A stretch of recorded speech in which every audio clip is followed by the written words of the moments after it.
ఆరాధనలో భాగంగా ప్రభు బల్ల కొరకై యోహాను సువార్త 9వ అధ్యాయము.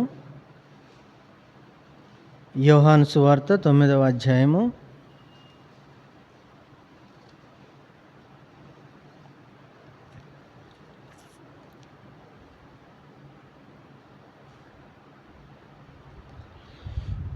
ఏడో వచనం వరకు మనం మార్చి చదువుదాం. యోహాను సువార్త 9వ అధ్యాయము 1 నుంచి 7 వరకు మనం మార్చి చదువుకుందాం. ఆయన మార్గమున పోచుండగా పుట్టు గుడ్డి అయిన ఒక మనుషుడు కనబడెను.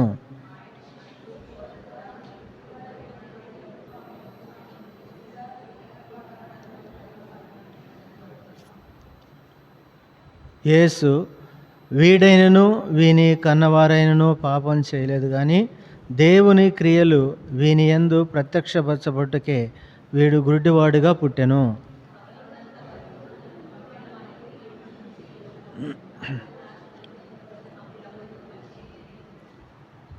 నేను ఈ లోకంలో ఉన్నప్పుడు లోకమునకు వెలుగునని చెప్పెను.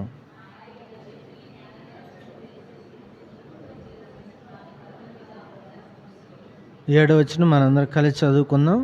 నీవు సిలోయామను కోనేటికి వెళ్ళి అందులో కడుగు కొనమని చెప్పాను. సిలోయామను మాటకు పంపబడిన వాడని అర్థము. వాడు వెళ్ళి కడుక్కొని చూపు గలవాడై వచ్చెను. కొరింథీయులకు రాసిన మొదటి పత్రిక, 1 కొరింథీ 11వ అధ్యాయము. 1 కొరింథీ 11వ అధ్యాయము 31వ వచనం మనందరం కలిసి చదువుకుందాం. 1 కొరింథీ 11:31. అయితే మనలను మనమే విమర్శించుకునేడలా తీర్పు పొందకపోదుము. ప్రార్థన చేసుకుందాం. ప్రేమ కలిగిన తండ్రి, కృప కలిగిన మా దేవ, మీకు స్తోత్రాలు చెల్లిస్తూ ఉన్నాను తండ్రి. మీరెంతైనా నమ్మదైన దేవుడవు దేవా, మీ నామాన్ని ఘనపరుస్తూ స్తోత్రాలు చెల్లిస్తూ ఉన్నాం. అవును తండ్రి, నా మట్టుకు నేను కూడా లోకంలో పాపంలో నైనా మీ యొక్క మందిర ఆవరణంలోనికి ప్రవేశించిన అనుభవం లేదు. వెలుపట ఉన్నాను, శాపగ్రస్తమైన స్థితిలో ఉన్నాను. అయితే మీ కనికరాన్ని బట్టి బలిపీఠం దగ్గరకు నన్ను నడిపించారు దేవా. బలిపీఠంలో నాకు విమోచన ఇచ్చారు, ఆశ్రయం ఇచ్చారు. మిమ్మల్ని ఆరాధించే కృప, మిమ్మల్ని దర్శించుకునే కృప నాకు కూడా ఇచ్చారు. దాన్ని బట్టి మీకు స్తోత్రాలు చెల్లిస్తూ ఆరాధిస్తున్నాను. ప్రేమ కలిగిన తండ్రి, ఈ విధంగా మిమ్మల్ని ఆరాధన చేస్తూ వచ్చిన వారందరిని బట్టి కూడా స్తోత్రాలు. బలపరచము. ఆరాధనలో భాగంగా బల కొరకై చదవబడిన లేఖన భాగాలను దీవించి ఆశ్రయించండి. మాతో మాట్లాడండి దేవా తండ్రి. మీరు అనుగ్రహించకపోతే మేమేమి పొందలేం. కనికరించండి. మేము చాలిన వారం కాము. కేవలం మీ కృపను వేడుకుంటూ దేవా, బలహీనమని ఒప్పుకుంటూ మీ సన్నిధిలో నాయన మీ వైపు చూస్తున్నాం. మీ ఆత్మ సహాయాన్ని, ఆత్మ సంచారాన్ని, ఆత్మలో గ్రహింపును దయచేయండి. ఆత్మ ద్వారా మాతో మాట్లాడండి. ప్రేమ కలిగిన తండ్రి, మీ లేఖన భాగాలు మీ ధర్మశాస్త్రం ఆశ్చర్యకరమైన సంగతి చూస్తున్నట్టు మా కనులను తెరువుము. ఒక్కొక్కరితో మా అందరితో మాట్లాడండి. మమ్మల్ని తృప్తిపరచు. మీ ఆనందప్రవం త్రాగి వెళ్ళడానికి మీ మందిర సమృద్ధి చేత తృప్తిపరచుదురుగాకని ప్రార్థిస్తూ కృపను వేడుకుంటూ మీ పక్షంగా నుంచి నేను మరొకసారి మీ సన్నిధికి తీసుకొని వస్తున్నాను. నేను సిలువ చాటును మరుగుపరుచుకొనము, కనికరించండి. మీ కృపను వేడుకుంటూ మా అందరితో మాట్లాడండి. కావలసిన హెచ్చరికలు యోగ్యంగా నైనా మీ బలలో చేయి వేయడానికి మీ కృప దయచేయండి. కృపను వేడుకుంటూ ప్రభువైన యేసుక్రీస్తు వారి శ్రేష్టమైన నామములో స్తుతించి ప్రార్థించడంతో వేడుచున్నాం తండ్రి. ఆమేన్.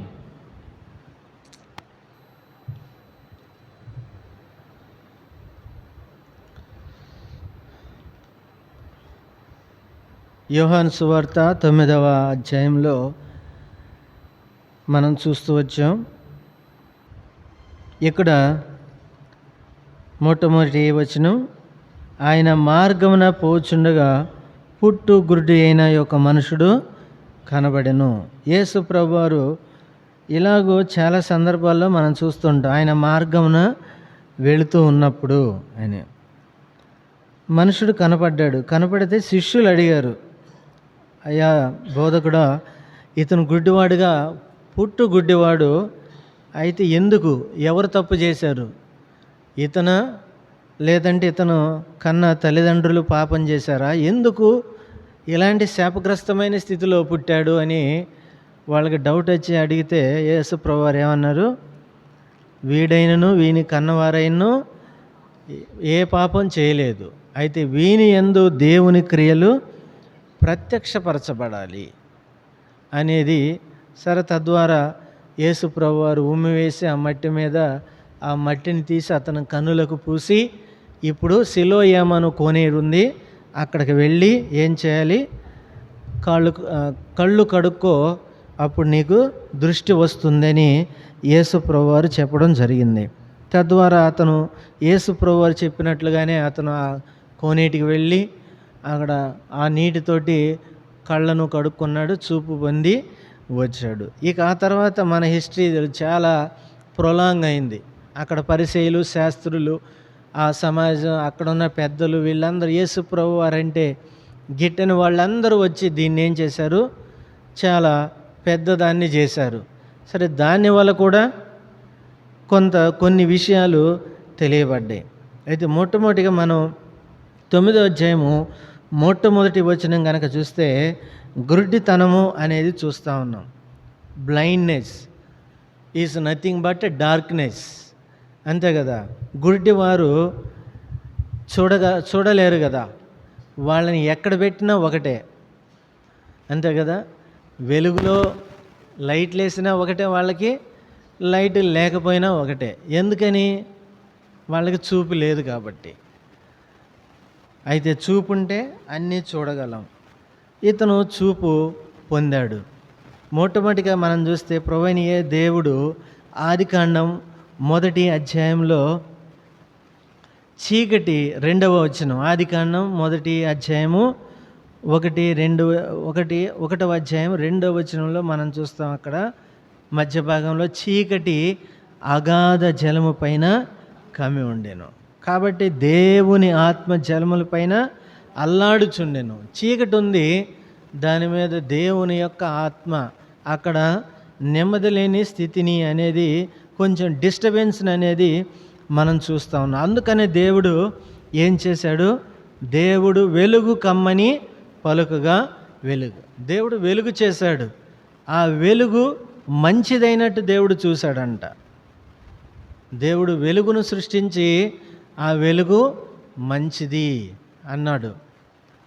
కాబట్టి రాత్రి ఎందుకు తయారు చేశాడు? ఎందుకు ఆయన కలగాలంటే విశ్రాంతి. అయితే ఇక్కడ మనం చూస్తూ ఉన్నాం, ఒక మంచి చెడు, దేవుడు దయ్యం, అంటే రెండు కాంట్రవర్సీస్ మనం చూస్తూ ఉన్నాం, కాంట్రడిక్షన్స్ మనం చూస్తూ ఉన్నాం.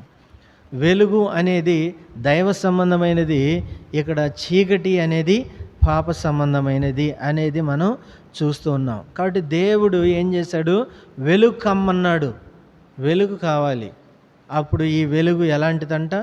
మంచిదైనట్టు దేవుడు చూశాడు. ఇశ్రాయేలీయుల్ని ఆ ఐగుప్తులో నుంచి తీసుకొచ్చేటప్పుడు ఒకసారి తీసుకురావడానికి మోషే ఏం చేశాడు? చీకటి కమ్మిపోయింది. తెగుల్లో ఒక తెగులు చీకటి, గాఢాంధకారం, దట్టమైన చీకటి, అసలు ఇక దగ్గరకు వచ్చే వరకు కూడా కనిపించలే. భయంకరమైన అది చీకటి అన్నమాట. అలాంటి చీకటిలో తౌళ్ళాడుతూ ఉన్నారు. కాబట్టి అక్కడ ఏమీ లేదు. అందుకనే వాళ్ళు ఏం చేయబడ్డారు? కన్ఫ్యూజన్లోకి వెళ్ళిపోయారు. చీకటిలో ఉంటే ఏం జరుగుతుంది? గందరగోళమైన స్థితి, నెమ్మది లేని స్థితి. మనం అందుకనే యేసుప్రభు అన్నాను, ఒక గుడ్డివాడు ఇంకొక గుడ్డివానికి త్రోవ చూపితే వాళ్ళిద్దరు వెళ్ళి ఎక్కడ పడతారంట? గుంటలో పడతారు. కాబట్టి ఇప్పుడు గుంటలో పడే పరిస్థితులు చాలామంది ఈ లోకంలో మనం ఇప్పుడు చూస్తూ ఉన్నాం. వాళ్ళకే తెలియదు సరైన మార్గం అనేది. యేసు ప్రభువారు అన్న, నేనే మార్గము, నేనే సత్యము, నేనే జీవము. కాబట్టి ఈ మార్గంలోనికి రాకుండా, ఈ బలిపీఠం దగ్గరికి రాకుండా, ఈ విమోచన పొందకుండా, నిజమైన రక్షకుని దగ్గరికి రాకుండా వాళ్ళు ఏం చేస్తున్నారు? ఒక గుడ్డివాడు ఇంకో గుడ్డివాడిని ఇంకో గుడ్డివాడిని నడిపిస్తూ ఉన్నారు. వీళ్ళిద్దరు వెళ్ళి గుంటలో పడిన పరిస్థితులు మనం చూస్తాం. ఆయా మోసాలు, భక్తి పేరిట మోసాలు చూస్తూ ఉన్నాం. ఒక కన్ఫ్యూజన్లోకి, ఒక ట్రాన్స్లోనికి తీసుకెళ్తూ ఉన్నారు. ఇలాంటి స్థితి చూస్తూ ఉన్నాం. కాబట్టి నిజమైన రక్షణ పొందకపోతే నీవు ఎక్కడున్నా ఒక ట్రాన్స్లో ఉన్నట్టే. ట్రాన్స్ అంటే ఒక అభూత కల్పించడం అన్నమాట. కల్పించిన వాతావరణంలోనికి వెళ్ళిపోతాం నిజమైనది. కాబట్టి అక్కడున్న పరిస్థితులను బట్టి, వాళ్ళు చెప్పే మాటలను బట్టి, అక్కడ జరిగే కార్యక్రమాలను బట్టి, అది ఏదైనా కానీ ఒక ట్రాన్స్లోకి వెళ్ళిపోతాం. ఓకే, ఇదే నిజమైంది, ఇదే స్వర్గం, ఇదే పరలోకం అనే స్థితిలోనికి వెళ్ళిపోయే అవకాశాలు కూడా ఉన్నాయి. అంటే వాస్తవంగా వీళ్ళు సరైన స్థితిని తెలియదు కాబట్టి. ఎందుకంటే గుడ్డితనంలోనే ఉన్నారు. అంటే ఆత్మీయ నేత్రాలు వెలిగించబడలా. అలాగ వెలిగించబడితే ఏం జరుగుతుంది? ఏది మంచో, ఏది చెడో, ఏది సరైనదో, ఏది సరికానుదో వాళ్ళకి అర్థం అవుతుంది. ఎక్కడ జరిగినా సరే, అది మందిరం కావచ్చు, ఇంకొక చోట కావచ్చు, ఎక్కడైనా సరే ఇది సరైనదా కాదా అనే గ్రహింపులోనికి వాళ్ళు రాగలుగుతారు. కాబట్టి ఎవరు వాళ్ళని అంత త్వరగా మోసం చేయడానికి అవకాశం ఉండదు. కాబట్టి ఇక్కడ ఏం చూస్తున్నాం? చీకటి అనేది మనం చూస్తున్నాం. 1వ అధ్యాయము 4వ వచనంలో కూడా ఆదికాండం చూస్తూ వచ్చాం. ఇది మంచిది అనేది చూస్తూ ఉన్నాం. కాబట్టి వెలుగు మంచిది, ఆ వెలుగులోనే మనం నడుచుకోవాలి. కొరింథీయులకు రాసిన 2వ పత్రిక, కొరింథీయులకు రాసిన 2వ పత్రిక 4వ అధ్యాయము, కొరింథీయులకు రాసిన 2వ పత్రిక 4వ అధ్యాయము 3 నుంచి కనుక మనం చూస్తే, ఇక్కడ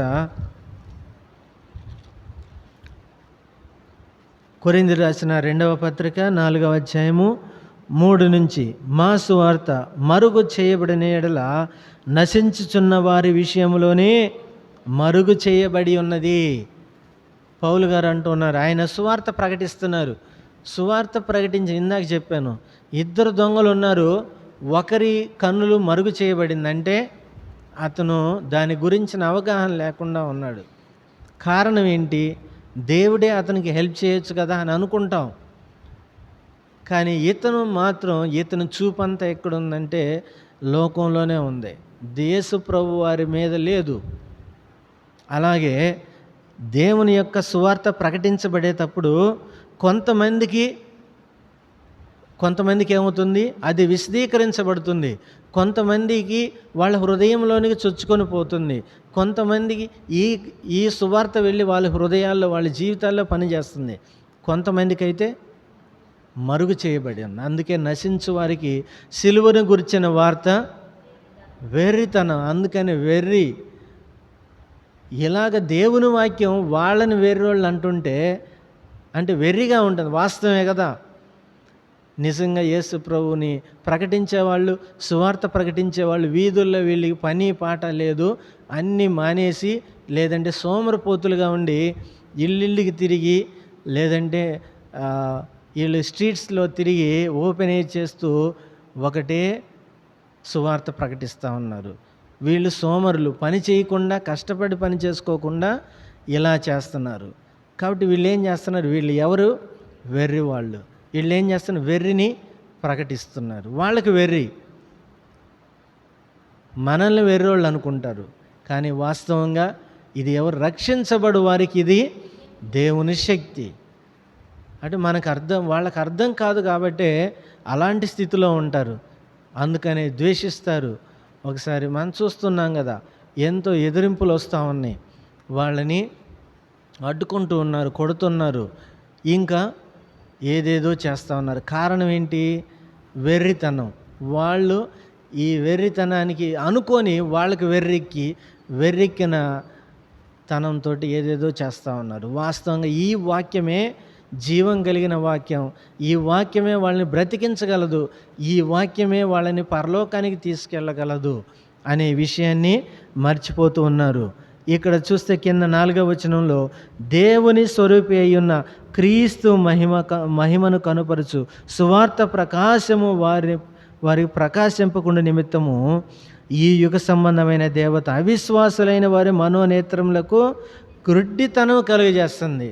కాబట్టి ఎవరు ఆత్మీయంగా వీళ్ళు గుడ్డితనంలో ఉన్నారు. కొంతకాలం క్రితం మనం కూడా గుడ్డితనంలో ఉన్నాం. అయితే దేవుడు మన ఆత్మీయ నేత్రాల్ని వెలిగించాడు. కాబట్టి దేవుడు ఆత్మీయ నేత్రాలను వెలిగించే వరకు కూడా మనం గుడ్డితనంలోనే ఉంటాం. గుడ్డితనంలో ఉండి వెర్రిగా జీవిస్తాం. దానికి ఉదాహరణ సౌలే. కాబట్టి సౌలు ఏం చేస్తున్నాడు? దేవుని యొక్క సేవను చేస్తూ ఉన్నాను, నేను ధర్మశాస్త్రాన్ని నెరవేరుస్తున్నాను, నేనే మంచివాణ్ణి, నేను యూదుడను, నేను బెన్యామీను గోత్రంలో ఉన్నాను, నేను ధర్మశాస్త్రాన్ని జీర్ణించుకున్నాను, పఠించాను, నేను ప్రకటిస్తున్నాను. ధర్మశాస్త్రానికి విరోధమైన ఈ సువార్త ఏంటి? యేసు ప్రభువారు అన్నారు, నేను ధర్మశాస్త్రాన్ని కొట్టివేయ రాలేదు, దానిని నెరవేర్చడానికే వచ్చానంటే ఈ మాటను పట్టించుకోలేదు. కానీ దేవుడు సౌలు ఏం చేస్తూ వచ్చాడు? యేసు ప్రభు వారికి వ్యతిరేకంగా కార్యం చేస్తూ వచ్చాడు. ఎప్పటి వరకు?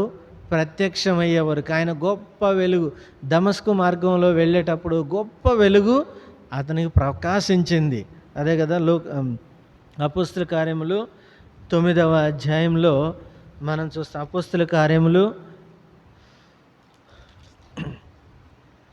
9వ అధ్యాయంలో మనం ఇక్కడ చూస్తూ ఉంటాం. 3వ వచనం, అతడు ప్రయాణం చేయొచ్చు దమస్కు దగ్గరకు వచ్చినప్పుడు అకస్మాత్తుగా ఆకాశం నుండి యొక్క వెలుగు అతని చుట్టూ, అప్పుడు అతడు నేల మీద పడి, సౌలా సౌలా, నీవేళ నన్ను హింసించుచున్నావని తనతో ఒక స్వరము పలుకుట వినెను.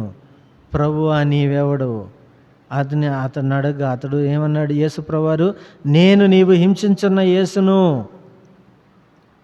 కాబట్టి అతని చుట్టూ ఏం ప్రకాశించింది? వెలుగు ప్రకాశించింది. పరలోకం నుంచి ఒక వెలుగు వచ్చి అతని చుట్టూ ప్రకాశించింది. ఆ వెలుగు తట్టుకోలేక గుర్రం మీద నుంచి పడిపోయాడు. పడి అంటూ ఉన్నాడు, ఇప్పుడు కళ్ళు మూసుకొని పోయినాయి, ఆ వెలుగును చూడలేకపోతా ఉన్నాడు. అంత భయంకరమైన వెలుగు, ప్రకాశమానమైన వెలుగు. అందుకనే అయితే ఈ విషయాన్ని ఇతను చూస్తున్నాడు, కానీ పక్కనున్న వాళ్ళు ఎవరు చూడలా. అతనితో ప్రయాణం చేసిన మనుషులు ఆ స్వరము వినిరి కానీ ఎవరిని చూడక మౌనులై నిలువబడిరి. కాబట్టి వాళ్ళకేం అర్థం కాల. అయితే ఈ ప్రకాశం వాళ్ళ చుట్టూ కూడా ప్రకాశించింది, కానీ దీన్ని ఎక్స్పీరియన్స్ చేయలేకపోయారు. కాబట్టి ఇది ఎవరి కోసం వచ్చిన వెలుగు? సౌలు కోసం వచ్చిన వెలుగు. అలాగే మనకు కూడా ఒకసారి ఒక దినాన కొన్ని సంవత్సరాల క్రితం ఆయన మనల్ని తన వెలుగు ద్వారా దర్శించాడు. అంటే తన వాక్యం ద్వారా. అతనికైతే కేవలం నేరుగా దర్శనం ద్వారా ఈ వెలుగు ప్రకాశించింది. అప్పుడు పడిపోయాడు. వెలుగు ప్రకాశించగానే అతను వాస్తవంగా ఏమనుకున్నాడు? ఈ సువార్త వెర్రి, క్రైస్తవులు వెర్రోళ్ళు అనుకొని వీళ్ళని బంధించడానికి పత్రికలు తీసుకొని వెళ్తా ఉన్నాడు. కానీ నిజమైన వెలుగు ప్రకాశించగానే ఏమయ్యాడు? పడిపోయాడు. అర్థమైపోయింది ఇప్పుడు. పడిపోవటం అంటే ఏంది? తను చేసే కార్యం మంచిది కాదు, గుడ్డితనంలో ఉన్నాడు. అయితే దేవుడు తనను కనికరించాడు కాబట్టే వెలుగును ప్రకాశింపజేసి తన కన్నులను తెరిచాడు. కాబట్టి అతను కన్ను దృష్టికి ఏమైందంట? కన్నులు కనిపించలేదు, కన్ను దృష్టి పోయింది. అతని 9వ వచనంలో అతడు 3 దినములు చూపు లేక అన్నపానములు ఏమీ పుచ్చుకొనకుండెను. తర్వాత అతని మీద ఈ ప్రవక్త వచ్చి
లెసన్లో ఉంటే 10th క్లాస్లో నెల్సన్ మండేలా అని ఒక లెసన్ ఉంటుంది.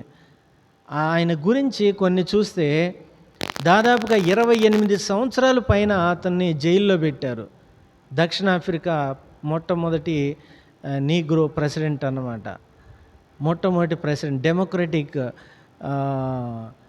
కంట్రీగా ఏర్పడిన తర్వాత ప్రజాస్వామ్య ప్రభుత్వానికి అతను మొట్టమొదటి ప్రెసిడెంట్, నల్ల జాతీయుడు.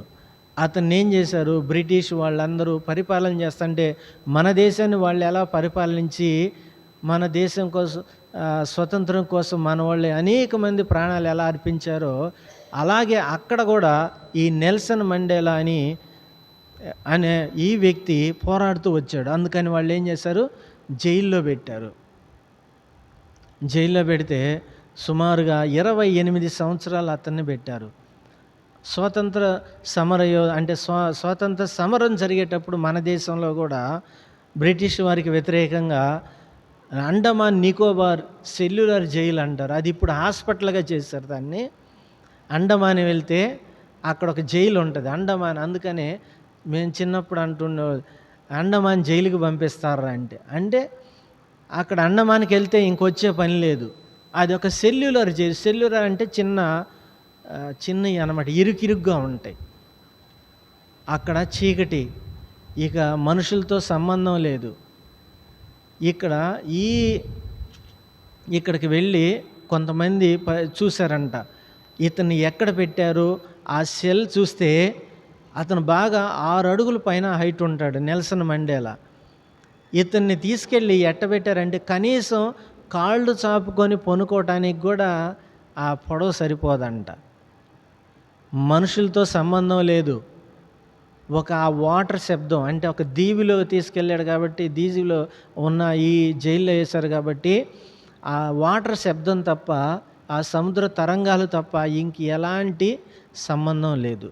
28 సంవత్సరాలు పైన దాదాపుగా 30 సంవత్సరాలు ఆయన జైల్లో పెట్టారు. అందుకని లాంగ్ వాక్ టు ఫ్రీడమ్ అని తన బయోగ్రఫీ తనే రాసుకుంటాడు. చీకటి తప్ప ఏమి లేదు. ఇతని ఒక కలము చిన్న పేపరు బ్రిటిష్ వాళ్ళు అక్కడున్న అధికారులు ఇస్తే దాని మీద రాసుకుంటున్నాడు. పెద్ద పెద్ద లెటర్లు రాస్తే పేపర్ అయిపోతే వాళ్ళు ఎవరని తన స్టోరీని తనే అనుభవాలు రాసుకుంటా ఉన్నాడు. చిన్న చిన్న లెటర్స్తో రాసుకునేవాడంట. ఇదంతా ఎందుకు చెప్తున్నానంటే వాళ్ళందరూ గమనించారంట అక్కడ అధికారులు, ఇతను రాసుకుంటున్నాడు అని. ఇతన్ని ఇట్ట కాదు అని చెప్పి కొన్ని దినాలు, కొన్ని వారాలు, నెలలు ఇంత చీకటైన సెల్యులర్ జైల్లో ఉన్నాడు కదా, ఒక్కసారి తీసుకెళ్ళి భగభగ మండే ఆ వెలుగులోనికి మధ్యాహ్నం పూట తీసుకెళ్ళి ఆ కొండ మీద రాళ్ళు కొట్టే దగ్గర పెట్టేవాళ్ళంట. కొన్ని నెలలు ఈ సూర్యరశ్మిని చూడకుండా ఒక్కసారి అంత వెలుగు చూసేసరికి ఎలా ఉంటుంది, చూడలేరు. అందుకని అతని దృష్టి చిన్నగా మందగించిపోయింది. వాళ్ళు కావాలని చేశారు అలా. కొన్ని నెలలు వెలుగును చూడని వ్యక్తిని అంత వెలుగులోకి ఒక్కసారి తీసుకెళ్తే చూడలేరు. కాబట్టి నిజంగా అతని కనుదృష్టి మీద ఎంతో ప్రభావం పడి చివరి కనుచూపు దెబ్బతింది, కనుదృష్టి. అంటే అలాగే దేవుని ఎంతో ప్రకాశమైన ఆ దేశంలో మనం జీవించాలి అంటే, కాబట్టి చీకటిలో జీవిస్తూ ఉంటే ఆ దేశంలోనికి వెళ్ళగలమా? కాబట్టి వెళ్ళలేము. అందుకని మనం ఎవరిమి వెలుగు సంబంధులం. ఆయన వెలుగులో మనం నడుచుకుంటూ ఉండాలి. కాబట్టి ఆయన వెలుగైన ప్రకారం మనం కూడా వెలుగు బిడ్డలం. ఆయన వెలుగులో మనం నడుచుకుంటూ ఉంటే ఆ లోకంలో, ఆ రాజ్యంలో, వెలుగు సంబంధమైన ఆ రాజ్యంలో ఆయనతో పాటు మనం ప్రవేశించే వారంగా ఉంటాం. కాబట్టి మొట్టమొదటిగా ఈ వెలుగు ఎక్కడితో మొదలైందంటే ఆ వెలుగు మన హృదయాల్లో ప్రభువైన యేసుక్రీస్తు మన హృదయాల్లో ప్రకాశించాడు. అదే కాబట్టి ఈ క్రిస్మస్ జరుపుకుంటుంటాం కదా, క్రిస్మస్ యేసు పుట్టాను అని. కాబట్టి నీ హృదయంలో పుట్టాడా అనే క్వశ్చన్ మార్క్ ఒక క్వశ్చన్ అనేది సంధించడం జరుగుతూ ఉంది. అలానే మన హృదయాల్లో ఆయన ప్రకాశించాడు కాబట్టే మన యొక్క దృష్టికోణం అంతా మారిపోయింది. మనం దేవుణ్ణి ఎరిగిన వారం, దేవుడంటే ఏంటి, దేవునితో దినదినం ఎక్స్పీరియన్స్ అనేది మనం కలిగి ఉంటున్నాం. కీర్తన గ్రంథం 18వ కీర్తన గ్రంథం 18:28. కీర్తనలు 18:28. ఇక్కడ భక్తుడు చెప్తూ ఉంటాడు, ఆయన ఏం చేస్తా ఉన్నాడంట,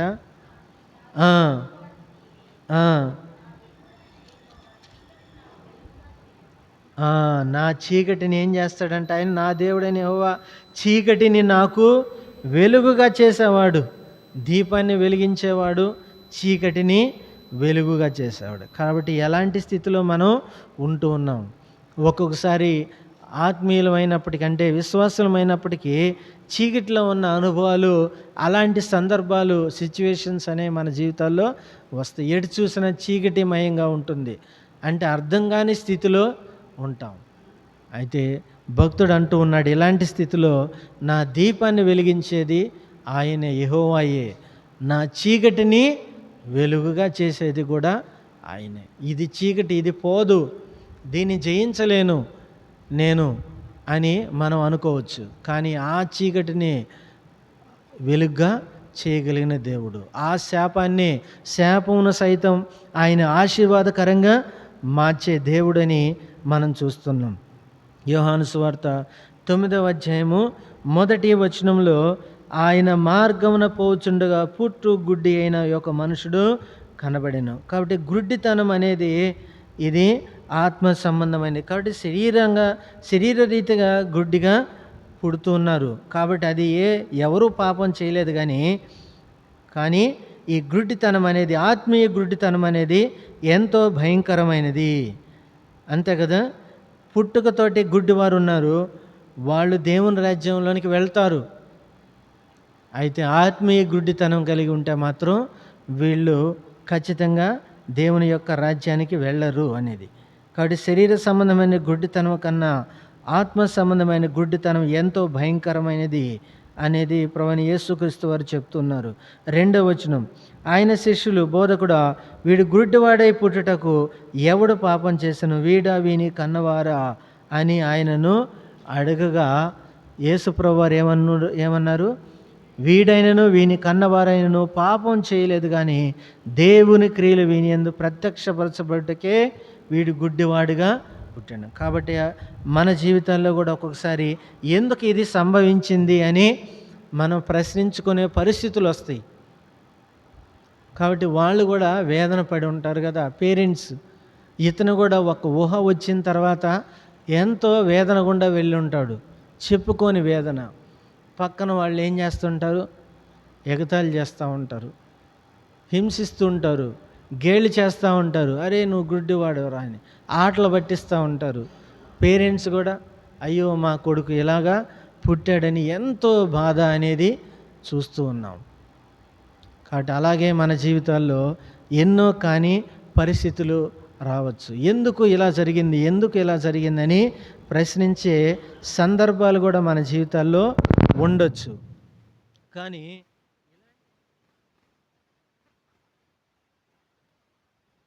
వచ్చినప్పుడు రోమాపత్రిక 8వ అధ్యాయము 28ని మనం జ్ఞాపకం చేసుకోవాలి. ఏంటిది అది? దేవుని ప్రేమించు వారికి, అనగా ఆయన సంకల్పం చొప్పున పిలువబడిన వారికి మేలు కలుగుటకై సమస్తమును సమకూడి జరుగుచున్నవని ఎరుగుదుము. కాబట్టి వాస్తవంగా అవి మనకు కష్టంగానే ఉంటాయి. ఎందుకు నాకే వచ్చింది, మా కుటుంబంలోనే ఎందుకు ఇలా జరగాలి, నా బిడ్డకి అయితే నాకే ఎందుకు ఇలా సంభవిస్తుంది, నేను మంచిగానే ఉన్నాను కదా అని అనుకోవచ్చు. కానీ దీనివల్ల ఏం జరుగుతుంది? గొప్ప మేలు దాచిపెట్టాడు. సమస్తమును సమకూడి మేలు కలగటకే దేవుడు వీటన్నిటినీ he set A series of actions. కాబట్టి మంచికి వీటన్నిటినీ ఒకదాని వెంట ఒకటి ఆయన ఏం చేశాడు, అమర్చిపెట్టాడు. ఎప్పుడైతే వీటిలో గుండా మనం వెళ్ళమో, వీటన్నిటిని దాటుకొని వెళ్ళినప్పుడు మనం ఆ ఫలితాన్ని, ఆ శ్రేష్టమైనది ఏదైతే దేవుడు మన కోసం దాచి ఉంచాడో దానిని మనం పొందాలి అంటే వీటన్నిటి గుండా మనం వెళ్ళాలి. ఇక్కడ ఈ వ్యక్తి విషయంలో కనుక మనం చూస్తే ఏం చేశాడు? 9వ అధ్యాయము యోహాను సువార్త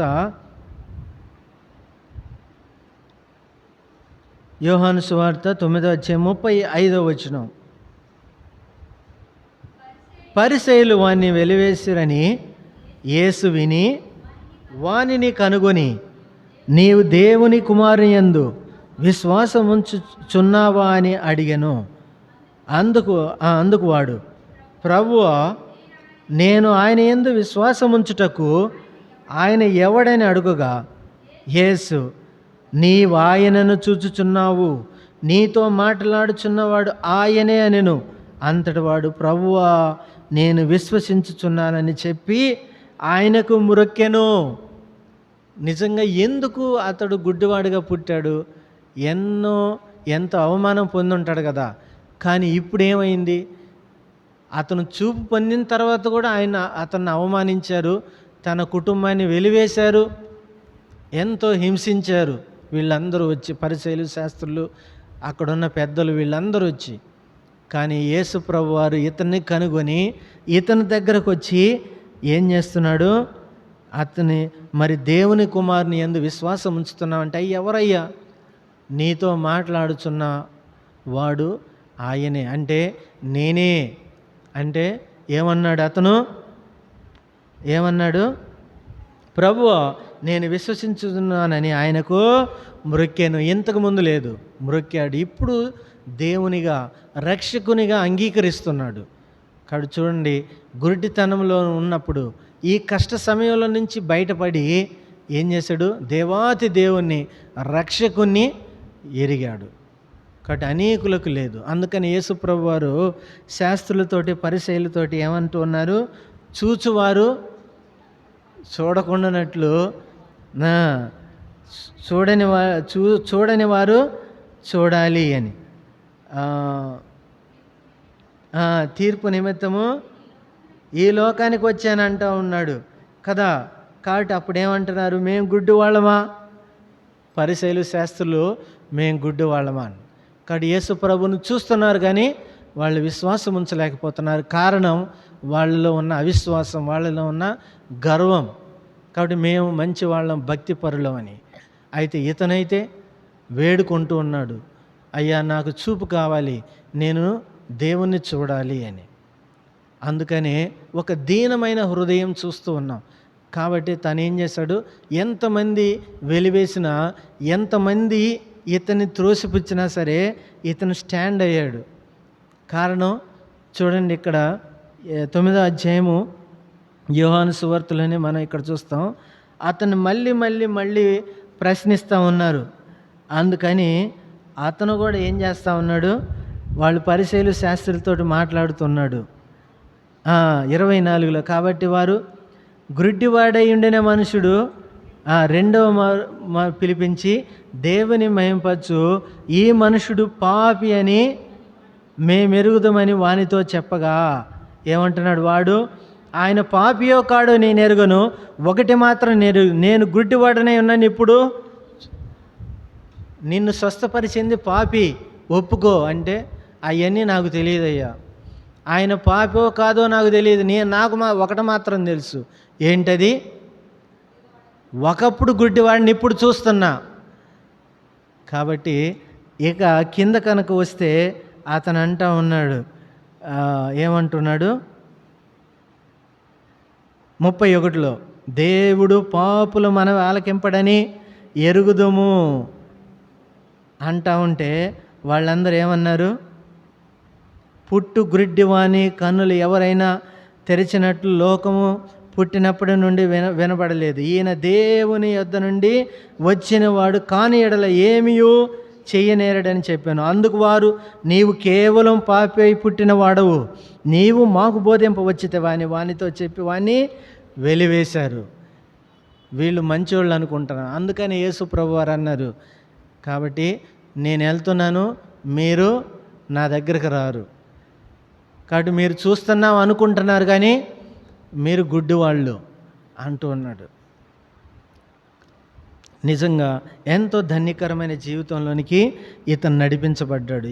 ఎంతో కష్టం నుంచి వెళ్ళాడు, ఎంతో అవమానాలు గుండా వెళ్ళాడు. చివరికి ఏం జరిగింది? దేవాతి దేవుణ్ణి, జీవాధిపతిని, రక్షకుణ్ణి ఇతను కనుక్కున్నాడుగా.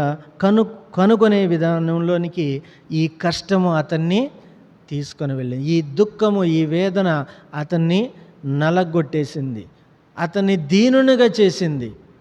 కాబట్టే యేసు ప్రభు దగ్గర నుంచి ఆయన ఈ స్వస్థతను పొందుకోవటం మాత్రమే కాదు, కానీ గొప్ప రక్షణను పొందుకున్నాడు. అందుకని వెంటనే ఏం చేస్తా ఉన్నాడు? ప్రభువా అని చెప్పేసి ఆయన కాళ్ళకు మ్రొక్కాడు. ఆయన మ్రొక్కి ఆరాధన చేస్తూ ఉన్నాడు. నిజంగా తనలో రక్షణ కార్యం జరిగిందని దీన్ని బట్టి మనకు అర్థం అవుతూ ఉంది. యోహాను సువార్త 9వ అధ్యాయము 4వ వచనం. యోహాను సువార్త 9:4. యేసు ప్రభు వారు అంటూ ఉన్నారు శిష్యులతోటి. ఏమంటున్నాడు? పగలున్నంత వరకు నన్ను పంపిన వాని క్రియలను మనము చేయదము. కాబట్టి ఏం చేయాలి? రాత్రి వచ్చుచున్నది, అప్పుడు ఎవడును పని చేయనేరడు. పగలు ఉన్నంతకాలం మనం పని చేయాలి. యేసు ప్రభు వారు 3.5 సంవత్సరం చాలా ప్లాన్డ్గా ఎక్కడ సమయాన్ని వృధా చేయకుండా ఆయన ఏం చేస్తూ సువార్త ప్రకటిస్తూ అనేకులను స్వస్థపరుస్తూ ఎక్కడ తీరిక లేకుండా దేవుని యొక్క కార్యాన్ని నెరవేరుస్తూ వచ్చినవాడుగా చూస్తూ ఉన్నాం. రోమాపత్రిక 13వ అధ్యాయము చూడండి. రోమాపత్రిక 13వ అధ్యాయము, రోమాపత్రిక 13వ అధ్యాయము 12 నుంచి. రాత్రి చాలా గడిచి పగలు సమీపముగా ఉన్నది గనుక మనము అంధకార క్రియలను విసర్జించి తేజో సంబంధమైన యుద్ధోపకరణములను ధరించుకొందుము. అల్లరితో కూడిన ఆటపాటలైనను మత్తు అయినను లేకయు కామ విలాపములైనను పోకిరి చేష్టలైనను లేకయు కలహమైనను మత్సరమైనను లేకయు పగటి యందు నడుచుకొనుచున్నట్లుగా మర్యాదగా నడుచు. కాబట్టి ఇలాంటివన్నీ రాత్రి సంబంధమైనవి. ఏంటి? కలహం, మత్సరం, అల్లరి, ఇవన్నీ పోకిరి చేష్టలు, మత్తు, ఇవన్నీ రాత్రి సంబంధమైనవి. కాబట్టి వీటన్నిటినీ విసర్జించి పగటి సంబంధుల వలె ఎలాగంట మర్యాదగా నడుచుకుందాము. మెట్టుకు ప్రభువైన యేసుక్రీస్తును ధరించుకున్న వారమై శరీరేశను నెరవేర్చుకొనుటకు శరీర విషయమై ఆలోచన చేసుకొనకుడి. కాబట్టి మనం ప్రభువైన యేసుక్రీస్తును ధరించుకున్న వారం కాబట్టి శరీర విషయమై మనస్సు పెట్టుకోవద్దు కదా. కాబట్టి రాత్రి చాలా గడిచి పగలు సమీపంగా ఉంది. యేసు ప్రభువారు ఏమన్నారు? పగలున్నంత వరకు పని చేయాలి అన్నాడు. ఇక్కడ మాత్రం రాత్రి చాలా గడిచి పగలు సమీపంగా ఉన్నది అంటే అక్కడ సందర్భం ఇక్కడ సందర్భం వేరు. అంటే యేసు ప్రభువారు 3.5 సంవత్సరం అక్కడ ఏం చేస్తా? పగలు ఉన్నంత వరకు అంటే నేను సిలువ కార్యానికి వెళ్ళేంత వరకు కూడా, నాకు సమయం ఈ భూమి మీద ఉన్నంత వరకు కూడా నేను కష్టపడి పని చేయాలి అని. కాబట్టి అలాగే ఆయన చేస్తూ వచ్చాడు. అయితే ఇక్కడ సందర్భం ఏంది? రాత్రి చాలా గడిచి పగలు సమీపముగా ఉన్నది. అందుకనే యేసు ప్రభు వారు ఎలా వస్తారని చెప్పారు? దొంగ వలె వస్తారు. రాత్రి జాము అని. దొంగ రాత్రి జాములే కదా వచ్చేది. కాబట్టి రాత్రి చాలా గడిచి పగలు సమీపంగా ఉందంటే అర్థమైందంటే యేసు ప్రభు వారి యొక్క రాకడ చాలా సమీపంగా ఉన్నది అని. కాబట్టి మనం చాలా జాగ్రత్తగా ఉండాలి. అందుకని ప్రభువైన యేసుక్రీస్తుని వారిని ధరించుకున్న వారంగా మనము పగటి సంబంధుల వలె మర్యాదగా మనం నడుచుకొనవలసిన వారంగా ఉన్నాం. గలతీలకు రాసిన పత్రికలో మనం ఇదే చూస్తాం. ఆత్మానుసారంగా ఎలా మర్యాదగా నడుచుకొనగలము, ఎందుకు మనం ఏం చేయకూడదు? ఆత్మానుసారంగా నడుచుకొనుడి, అప్పుడు మీరు శరీరేచ్ఛలను నెరవేర్చరు. కాబట్టి శరీరేచ్ఛను నెరవేర్చకుండా ఉండాలంటే ఏం చేయాలి? శరీర సంబంధమైన విషయాల మీద మనసు పెట్టుకోకూడదు. రెండోది ఆత్మ సంబంధమైన ఆత్మానుసారముగా మనం నడుచుకోవాలి. అప్పుడే మనం పగటి సంబంధుల వలె మనం నడుచుకునే వారంగా ఉంటాయి. ఎఫెసీయులకు రాసిన పత్రిక 5వ అధ్యాయము 8వ వచనం. ఎఫెసీయులకు రాసిన పత్రిక 5:8 నుంచి, పూర్వమందు మీరు చీకటి అయి ఉండ్రి, ఇప్పుడైతే ప్రభువునందు వెలుగై ఉన్నారు. వెలుగు ఫలము సమస్త విధములైన మంచితనము, నీతి, సత్యమను వాటిలో కనబడుచున్నది గనుక ప్రభువుకేది ప్రీతికరమైనదో దానిని పరీక్షించుచు వెలుగు సంబంధుల వలె నడుచుకొనుడి. నిష్ఫలమైన అంధకార క్రియలలో పాలువారై ఉండక వాటిని ఖండించుడి. ఏలయనగా అట్టి క్రియలు చేయువారు రహస్యమందు జరిగించు పనులను గూర్చి మాటలాడుట ఏనను అవమానకరమై ఉన్నది. సమస్తమును ఖండించబడి వెలుగు చేత ప్రత్యక్షపరచబడును. ప్రత్యక్షపరచునది ఏదో అది వెలుగే కదా. అందుచేత నిద్రించుచున్న నీవు మేలుకొని మృతుల్లో నుండి లెమ్ము, క్రీస్తు నీ మీద ప్రకాశించునని ఆయన చెప్పుచున్నాడు. కాబట్టి నిద్రించుచున్న నీవు మేలుకో, ఆయన ప్రకాశిస్తాడు కదా. కాబట్టి వెలుగు సంబంధుల వలె నడుచుకోవాలి. అంధకార క్రియలు పాలివారై ఉండొద్దు. ఈ మంచి వెలుగు ఫలాలన్నిటినీ మనం ఫలించేవారం. ఏంటి? మంచితనము, నీతి, సత్యము వాటిలో కనబడుతున్నది. కాబట్టి మనం వెలుగు సంబంధులం. మన వెలుగు ఏం చేయాలంట? ఈ జనుల మధ్య కూడా ప్రకాశింపచేయాలి. మత్తయి సువార్త 24వ అధ్యాయము, మత్తయి సువార్త 24వ అధ్యాయము 29, 24-29.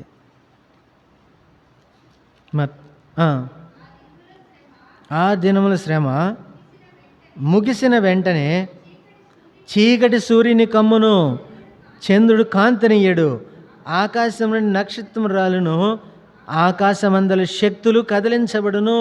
కాబట్టి చీకటి కమ్ముకుంటుంది. ఆయన రాకడలో ఎలా ఉంటుంది? చీకటి గందరగోళమైన స్థితి ఉంటుంది. కాబట్టి వెలుగు సంబంధులు ఉంటే ఆయన దగ్గరకు, ఆయన చెంతకు వెళ్తారు. లేదు అంటే ఏం చేస్తారు?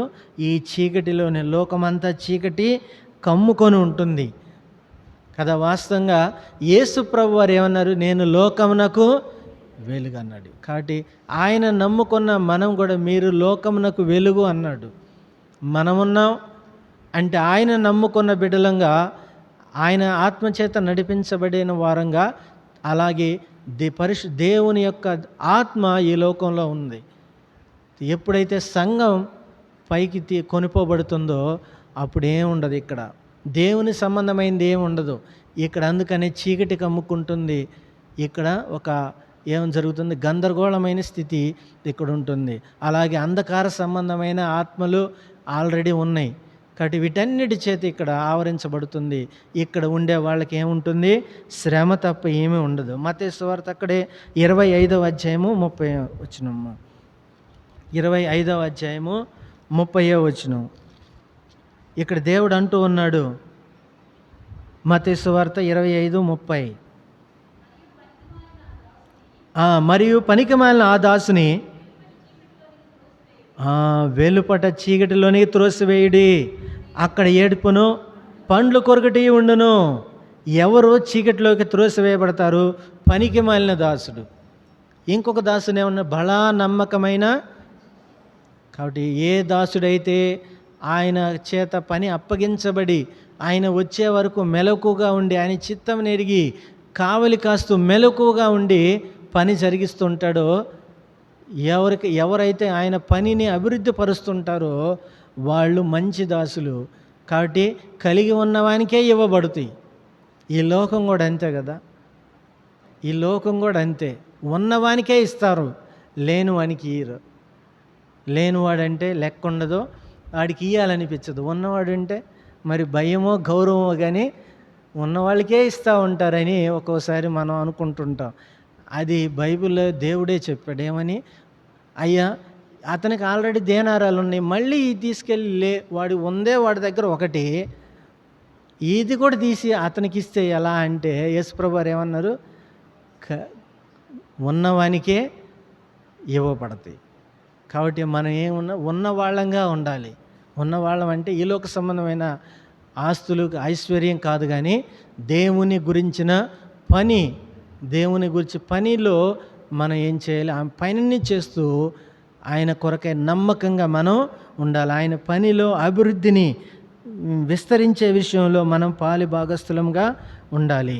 అలాగా అపనమ్మకస్తులంగా ఉంటే పనికి మాలిన దాసులు ఏం చేస్తారు? చీకటిలోనికి, వెలుపల ఉన్న చీకటిలోనికి తోసేస్తారు. అలా కాకుండా 34లో కనుక చూస్తే, అప్పుడు రాజు తన కుడివైపున ఉన్నవని చూసి, నా తండ్రి చేత ఆశీర్వదించబడిన వారలారా, రండి, లోకం పుట్టిన మొదలుకొని మీ కొరకు సిద్ధపరచబడిన రాజ్యమును స్వతంత్రించుకోండి. దేవుని బిడ్డలకు దేవుని యొక్క రాజ్యం సిద్ధపరచబడి ఉంది. 41వ వచనం కూడా అక్కడ శపించబడిన వాళ్ళని చూసి ఏం చేస్తాడు? నన్ను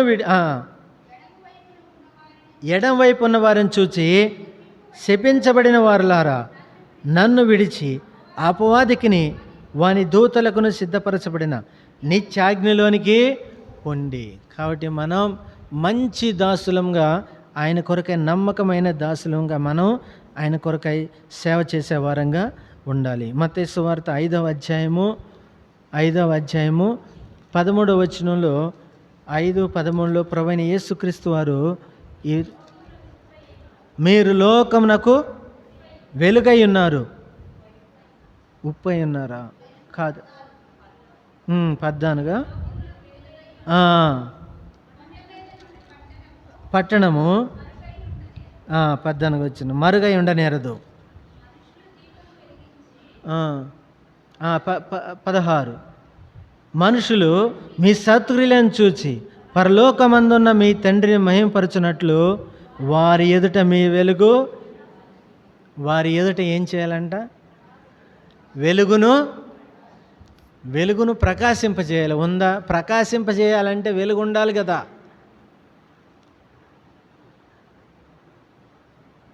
మన ఇళ్లలో చాలా లైట్స్ ఉంటున్నాయి.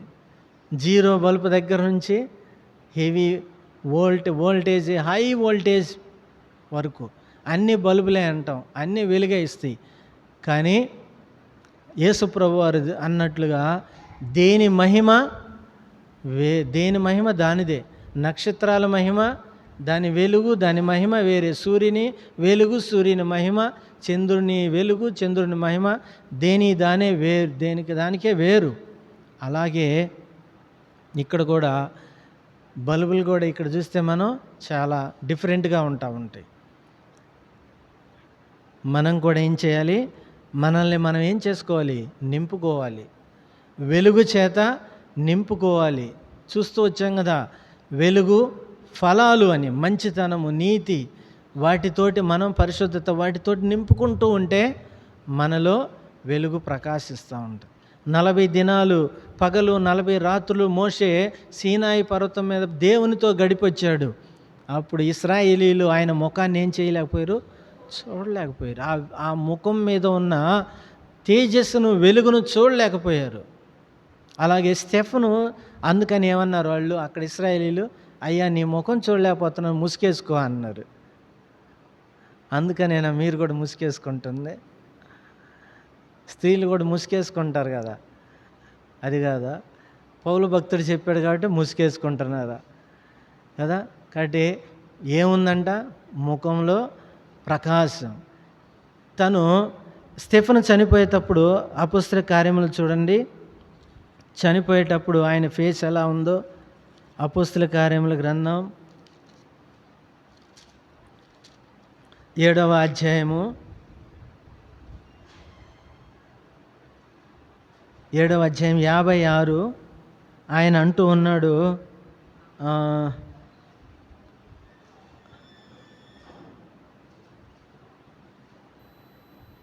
ఆయన ఫేస్ ఎలా ఉందంట?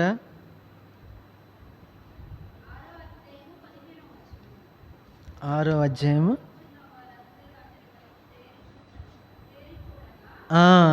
క్షమించండి, 6:15 అతని ముఖము దేవదూత ముఖము వలె వారికి కనబడెను. కాబట్టి అతని వైపు తేరి చూస్తే అతని ముఖం దేవదూత ముఖం వలె కనిపించిందంట. అలాగే దానియేలు గ్రంథంలో కూడా మనం చూస్తాం. ఇక్కడ దానియేలు గ్రంథం 12వ అధ్యాయంలో మనం ఇక్కడ చూస్తాం. 12వ అధ్యాయము 3వ వచనం, బుద్ధిమంతులైతే ఆకాశ మండలంలోని జ్యోతులను పోలిన వారై ప్రకాశించెదరు. నీతి మార్గమును అనుసరించి నడుచుకొనున్నట్లు ఎవరు అనేకులను త్రిప్పుదరో వారు నక్షత్రము వలె నిరంతరము. నీతిమంతులు తమ తండ్రి రాజ్యంలో సూర్యుని వలె తేజరిల్లుతారు. కాబట్టి మనం కూడా అలాగా తేజరిల్లాలి అని దేవుని యొక్క ఉద్దేశం. ఆయన వెలుగు, అయితే మనల్ని కూడా వెలుగుతో నింపాడు. వెలుగు మైలం అంటే వెలిగించాడు. అంతే కదా, చూసాం కదా 18వ కీర్తనలో, నా దీపమును వెలిగించువాడు ఆయనే, నా చీకటిని వెలుగుగా చేసేవాడు ఆయనే. మన దీపాన్ని, ఆత్మను వెలిగించాడు. మనం ఏం చేయాలి? మన వెలుగును ప్రకాశింపజేసుకున్నటతో పాటుగా ఏం చేయాలి? అనేకులను వెలిగిస్తూ మన వెలుగును అన్యజనుల ముందు ప్రకాశింపచేయాలి. కాబట్టి వాళ్ళు అన్నట్టు బుద్ధి లేని కన్యకులు ఏమన్నారు? మీ నూనెలో దివిటీలో కొంచెం సిద్ధలో నూనె కొంచెం ఇవ్వండి అంటే వాళ్ళు ఏమన్నారు? మా వల్ల కాదు, ఎందుకంటే మాకు మీకు చాలదు, తెచ్చుకోండి అన్నారు. అంటే అక్కడ సందర్భం వేరే అనుకోండి. పక్కన వాళ్ళకి ఇవ్వాలి అంటే, లేదంటే పక్కన వాళ్ళకు మన వెలుగు ప్రకాశింపజేయాలంటే ఏం కావాలి? సమృద్ధి కావాలి. నా గిన్నె నిండి పొర్లుచున్నది అన్నట్టుగా సమృద్ధి అయిన వెలుగు చేత మనం నింపబడితే తప్ప మన వెలుగును అన్ని జనుల ముందు మనం ప్రకాశింప చేయలేం. కాబట్టి ఆ వెలుగు చేత మనల్ని మనం నింపుకోవాలి. యెషయా గ్రంథం 60వ అధ్యాయము 1వ వచనం. యెషయా 60:1. యెషయా గ్రంథం 60వ అధ్యాయము 1వ వచనం.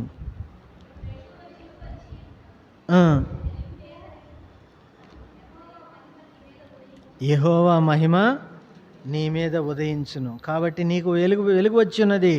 లెమ్ము, తేజరిల్లము. ఎఫ్సీలు రాసిన పత్రికలు ఇదే కదా చదివింది. యెహోవా మహిమ నీ మీద ఉదయించెను. కాబట్టి నీకు వెలుగు వచ్చి ఉన్నది. ఒక్కొక్కసారి వచ్చినా సరే రాలేదని కూర్చుంటాం కదా. ఇది కూడా కన్ఫ్యూజన్లో ఉంటాం. నీకు వచ్చింది అంటే, వెలుగు వచ్చిందంటే నాకు రాలేదయ్యా. కాబట్టి విశ్వాసంలో మనం ఎక్కడున్నాం అనేది కూడా విశ్వాసం చేత మనల్ని మనం బలపరుచుకోవాలి, నింపుకోవాలి. నీకు వెలుగు వచ్చి ఉన్నది, లెమ్ము తేజరిల్లమని దేవుడు అంటుంటే అవిశ్వాసం చేత ఏమంటున్నాం? అయ్యా నేనెంత, నాకు వెలుగు లేదు, నా మార్గమే నాకు కనిపించట్లేదు, నేను ఇంకా ప్రకాశింపజేసేది ఎక్కడని మనం సతికిలబడుతూ ఉన్నాం. కాదు, విశ్వాసం చేత అవునయ్యా నీవు వెలుగు నా మీద ప్రకాశిస్తున్నావు, కాబట్టి నేను కూడా ప్రకాశిస్తాను, నీ కొరకై ప్రకాశిస్తాను. ఈ అన్ని జనుల ఎదుట, లేదా ఈ లోకంలో ఆత్మ చేత ఆత్మీయంగా అంధకారంలో ఉన్న ఈ లోకంలో నీ కొరకై నేను ప్రకాశిస్తాను అని మనల్ని మనం ఏం చేసుకోవాలి? విశ్వాసం చేత బలపరుచుకునే వారంగా ఉండాలి. చివరి కింద కనుక వస్తే యోహాను సువార్త 9వ అధ్యాయంలో 5వ వచనంలో మనం చూస్తాం. నేను ఈ లోకంలో ఉన్నప్పుడు లోకమునకు వెలుగునని చెప్పిన. 6వ వచనం, ఆయన ఇట్లు చెప్పి నేల మీద ఉమ్మి వేసి ఉమ్మితో బురద చేసి వాని కన్నుల మీద ఆ బురద పూసి నీవు సిలోయేమను కోనేటిలోకి వెళ్ళి అందులో కడుగు కొనమని చెప్పాను. సిలోయేమను మాటకు పంపబడిన వాడని అర్థము. వాడు వెళ్ళి కడుక్కొని చూపు గలవాడై, సిలోయాం అంటే అర్థమైంది. సిలోమై అంటే పంపబడిన. ప్రభువైన యేసుక్రీస్తు వారు దేవుని చేత పంపబడ్డాడు. కాబట్టి ఆయన చెప్పిన మాటలో ఏముంది? జీవం ఉంది. అందుకనే ఒక కొడుకుని తీసుకొని వచ్చాడు. శిష్యుల వల్ల తండ్రి బాధపడుతున్నాడు. వాడు దెయ్యం పట్టి అపవిత్రాత్మ చేత అక్కడక్కడే తిరుగుతూ అగ్నిలో పడుతూ ఉన్నాడు, నీళ్ళల్లో పడేస్తూ ఉంది. అప్పుడు అంటాడు, అయ్యా ఏందయ్యా మీ శిష్యుల వల్ల కాలేదు, కనీసం నీ వల్ల అవుతుందంటే, నమ్మువానికి సమస్తం సాధ్యం. నమ్మువానికి సమస్తం సాధ్యం అంటే ముందు నీ నమ్మకాన్ని సరిగ్గా పెట్టుకో అని. కాబట్టి అయ్యా అక్కడ అంటాడు, హెల్ప్ మై అన్బిలీఫ్ అంటే నాలో ఉన్న అవిశ్వాసానికి నాకు సహాయం చెయ్యి, ఎందుకంటే నేను దీన్ని నమ్మేటట్టుగా, అలాంటి విశ్వాసం నాకు కలిగేటట్టుగా నాకు సహాయం చెయ్యి. ఒక్కొక్కసారి అందుకని దేవుడు ఏమంటున్నాడు, అవిశ్వాసులైన నా బిడ్డలారా రండి, నేను మీ అవిశ్వాసాన్ని బాగు చేస్తాను. కాబట్టి ఎందుకు మనం ఈ వెలుగు చేత నింపుకోలేకపోతున్నాం? ఎందుకు వెలుగు చేత నింపబడట్లేదు? ఎందుకు ఈ వెలుగును ప్రకాశింపజేయట్లేదంటే కేవలం అవిశ్వాసం. దేవుని యొక్క మాట, అతనైతే ఈ మాట విన్నాడు, నేరుగా కోనేటికి వెళ్ళాడు. ఏం చేశాడు? తను కడుక్కొని ఆ చూపు పొందాడు. ఇదే విషయాన్ని మార్కు సువార్త 7వ అధ్యాయము 33వ వచనంలో కూడా మనం చూస్తాం. మార్కు సువార్త 7వ అధ్యాయము 33లో యేసు ప్రభు వారు ఉమ్మి వేసి 7:33 అమ్మ